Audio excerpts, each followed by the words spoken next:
Woman is the beautiful flower of nature that transforms desert into garden. Woman is unique in every form, beautiful in every character. Women are very sympathetic towards people and things. Women are special because they love to accomplish things and they love to work together to get what they want.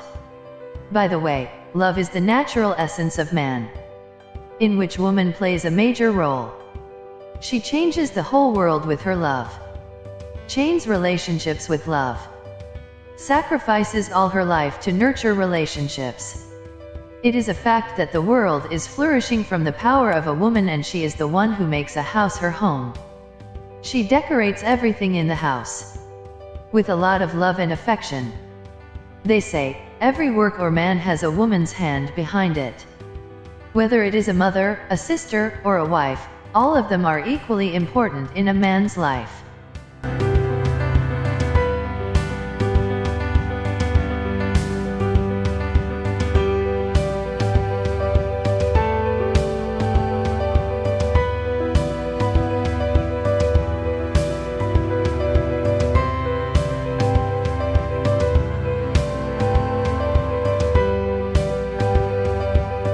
Children come into the world. He needs a woman in the form of a mother. And that's true, he cannot spend a single moment without maternal love.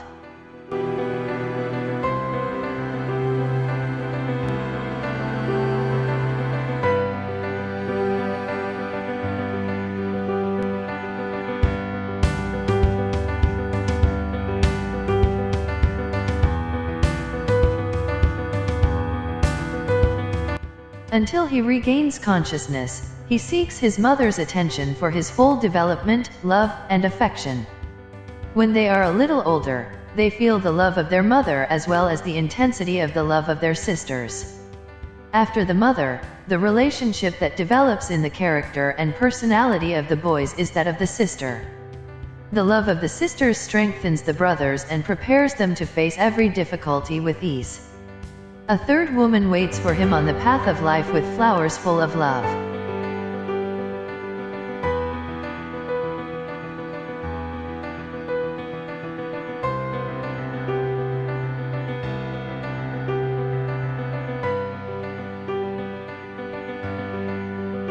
A woman's fulfillment comes when she starts her married life, but a man's fulfillment does not happen even after marriage. She is always struggling in life. A woman worries about her future before marriage, and the time of concern of a man starts after marriage. Therefore, both of them should live together in love and affection. The duties of the wife should not be diminished. Enduring small frustrations pulls the car of life. A woman leaves everything behind and starts decorating her house with a lot of love and affection, because love is the name of harmony of thought. The real basis of love is equality in thought, and a prosperous family is built on a lasting foundation of love. Man's love is a separate thing from life. He himself will be out of the house for weeks for some reason, but he will never want his wife to go to Mecca or Vatican for a week. Even if he endures it for the sake of his happiness, he will definitely show his reaction somewhere. He is always a child when it comes to attention and love, no matter how responsible. Just as a house cannot function without a woman, so a man cannot walk one step from childhood to old age without a wife. The most prominent virtue found in a woman is that she builds her love in every situation and becomes the support of the man in every situation.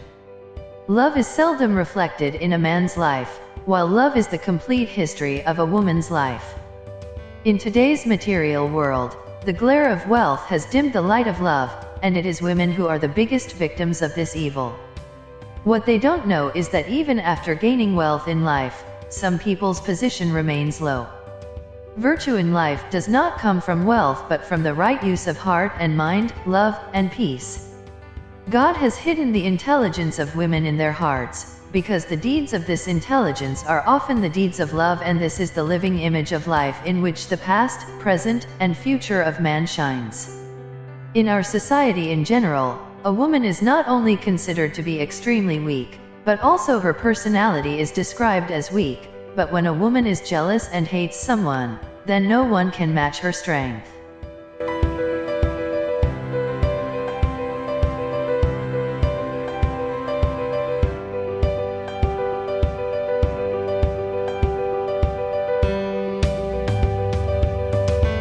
A woman is a social unit, taking care of the home and raising children. She should teach humanity and love to her children, especially her sons. In fact, hating someone and burning in the fire of jealousy is harmful for oneself. It would be better to move forward on the basis of one's abilities. Consider why others are jealous of you. Keep an eye on their virtues and burn in the fire of jealousy who corrects themselves instead of harming themselves.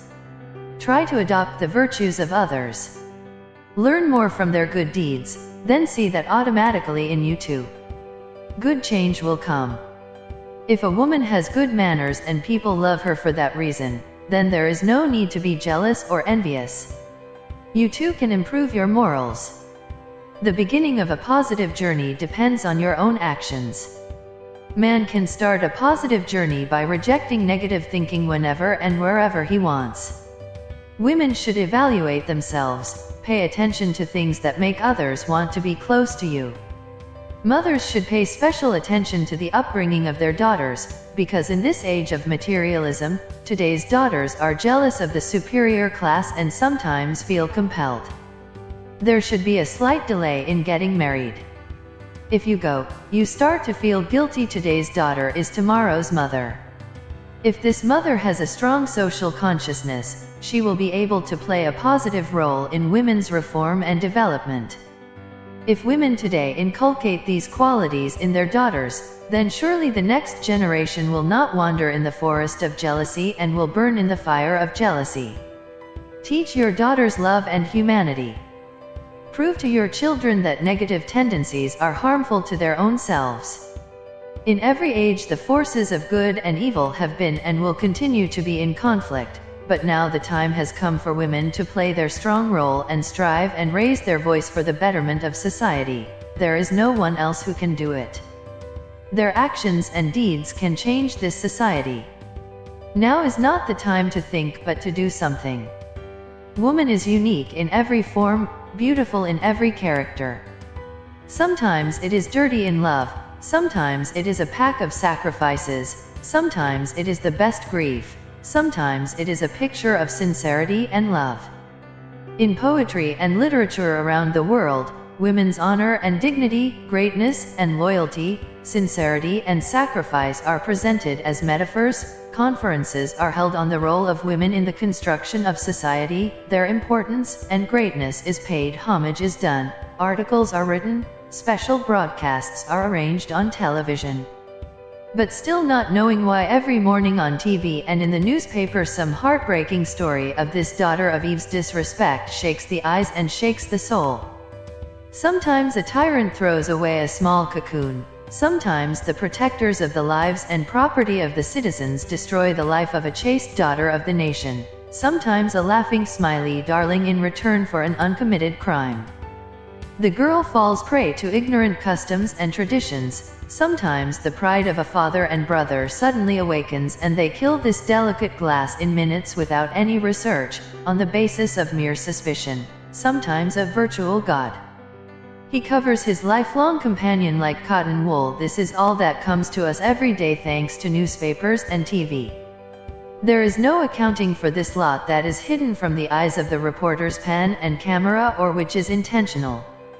The sad fact is that as the world progresses, the slogans of feminism and equality are becoming more and more common. Apparently the number of conscious people is also increasing. The rate of education is also higher than in the past. But even then, there are often attitudes toward respecting and abusing women. The real question now is why all efforts to create a better and more dignified place for women in society are not proving as fruitful as they were expected to be. What is the reason that overall social attitudes towards women do not seem to be changing? Why is it still the easiest thing for a man today to talk loudly to a woman or raise his hand to her? How come some men, even in this civilized world, do not take a moment to pull the ground under the feet of a wife who has served for years? Why don't the hearts of those who point fingers at a woman's character tremble even today without research? If you think about it, you realize that the reformation of our attitudes, the building of thoughts and ideas, and the building of personality begin at home. Greeting the child, eating with the right hand, drinking water while sitting, getting up and sitting, the etiquette of living, the basic ways of dealing with the world are taught in the home world.